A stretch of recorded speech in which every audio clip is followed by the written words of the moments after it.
19वीं सदी की शुरुआत, एक ऐसा दौर जब गोरखाओं का विजय रथ उत्तर भारत के पहाड़ी राज्यों को रौंदता हुआ बेरोक टोक आगे बढ़ रहा था।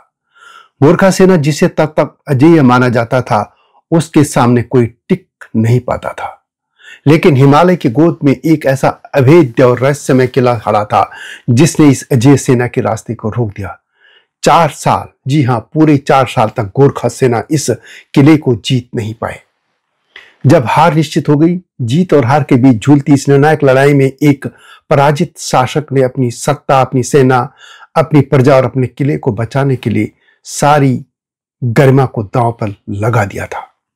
उन्होंने एक ऐसी अप्रत्याशित, नाटकीय और हैरान कर देने वाली चाल चली कि गोरखा सेना के सबसे आक्रामक सेनापति अमर सिंह थापा की सारी रणनीति पल भर में ध्वस्त हो गई और गोरखाओं का विजय रथ हमेशा के लिए थम गया।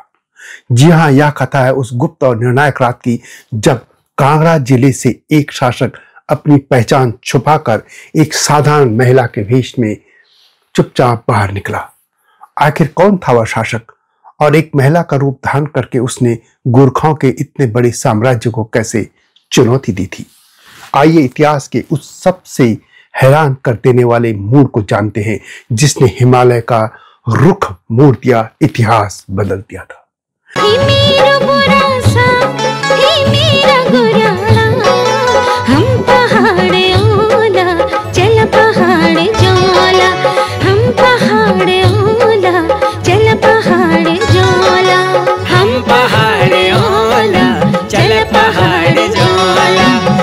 जय हिमालय, जय भारत।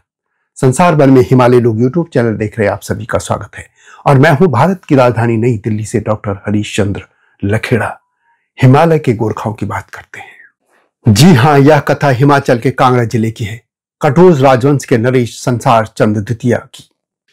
कांगड़ा जिला, जो लगभग 190 हेक्टेयर में फैला है, अपनी विशालता और मजबूती के लिए सदियों से प्रसिद्ध था।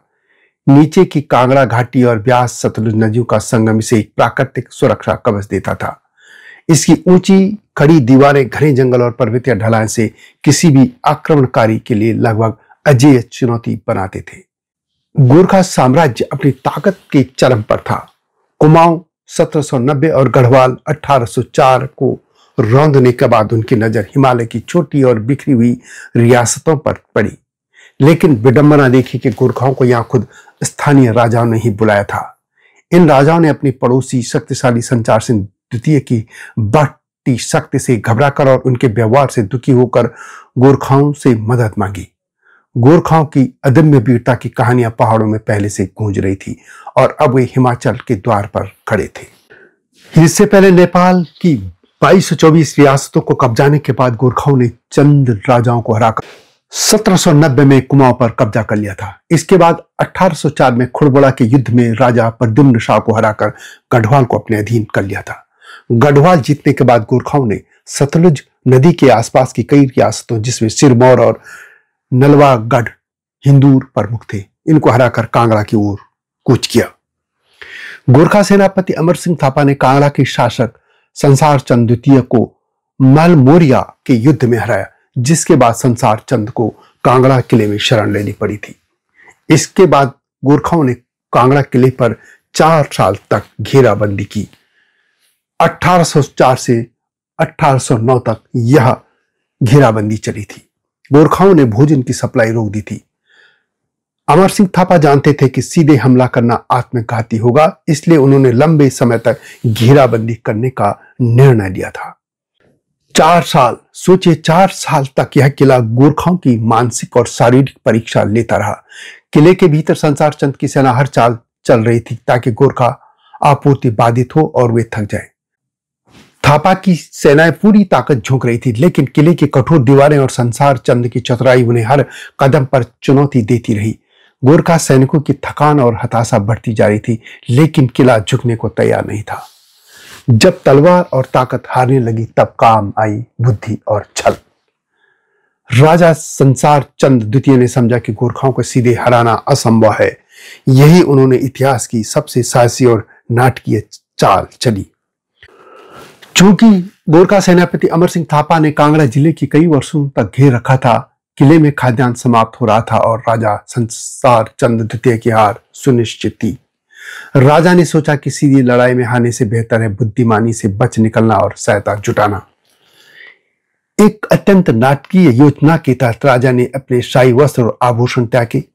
उन्होंने एक साधारण महिला का वेश धारण किया, सिर पर दुपट्टा ओढ़ा ताकि गोरखा सैनिकों को चकमा दिया जा सके। उन्होंने महिलाओं के भेष में गैर लड़ाकू नायकों के समूह को तैयार किया।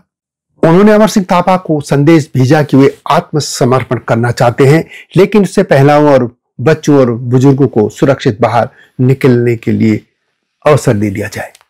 गोरखा कमांडर ने इस चाल को सामान्य आत्मसमर्पण प्रक्रिया समझा और भरोसा कर लिया, और इसी अवसर का फायदा उठाकर राजा संसार चंद भी महिलाओं, बच्चों और बुजुर्गों के साथ कांगड़ा किले से बाहर निकल गए।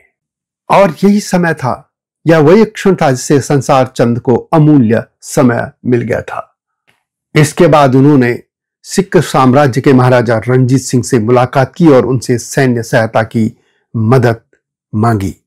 हालांकि इतिहासकार इस घटना को, यानी राजा के महिला के वेश में बाहर निकलने को, लोक गाथा मानते हैं।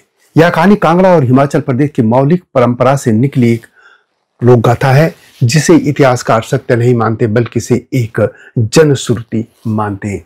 इतना तो तय है कि गोरखाओं के लंबे घेराबंदी के बाद संसार चंद ने महाराजा रणजीत सिंह से सहायता मांगी थी और इस पर महाराजा रणजीत सिंह ने विशाल सेना भेजी। सितंबर 1809 में गोरखा और सिख सेनाओं के बीच निर्णायक महायुद्ध हुआ। एक ओर गोरखा सेना थकी हुई और संख्या में छूटी थी, दूसरी ओर सिख सेना में 72,000 सैनिक और 12,000 घुड़सवार थे। गोरखाओं ने अभूतपूर्व वीरता दिखाई, लेकिन संख्या और रणनीति में इस भारी असमानता ने उन्हें पीछे हटने पर मजबूर कर दिया। सिखों की तलवारों के सामने गोरखाओं की खुखरी छोटी पड़ गई थी।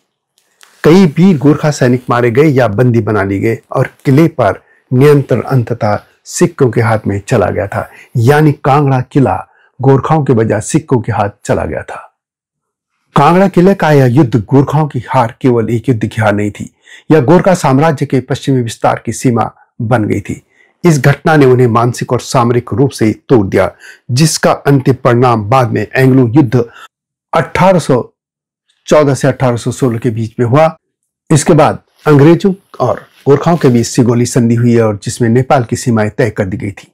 यह गाथा में सिखाती है कि युद्ध केवल शक्ति और वीरता से नहीं जीता जाता, बल्कि बुद्धि, धैर्य और रणनीति से भी जीत की कुंजी मिलती है। एक राजा का महिला के वेश से बाहर निकलना शायद यह इतिहास की सबसे प्रभावशाली चालों में से एक थी, जिसने एक साम्राज्य को रोक दिया और इतिहास का अध्याय बदल दिया। कांगड़ा किला केवल पत्थरों का एक ढेर नहीं, बल्कि यह चतुर चाल, वीरता और पराक्रम की गाथा सुनाता है। इसके हर कोने में सस्पेंस और गहरा इतिहास गूंजता है। कांगड़ा किले को लेकर और भी वीडियो में लाऊंगा, लेकिन अभी गोरखाओं का हिमाचल पर आक्रमण, इसी पर कुछ वीडियो आएंगी, देखते रहिएगा। अपने कमेंट में अवश्य लिखिएगा। जल्दी आऊंगा एक और गाथा के साथ, तब तक जय हिमालय, जय भारत। हिमालय पे पेड़ हो तो गीत गाएंगी नदियाँ, गीत गाएंगी नदियाँ। पेड़ों पे चिड़िया है तो गीत गाएंगी नदियाँ, पेड़ों पे चिड़िया है तो गीत गाएंगी नदियाँ। माँ की लोरी जैसे होते हैं नदियों के गीत।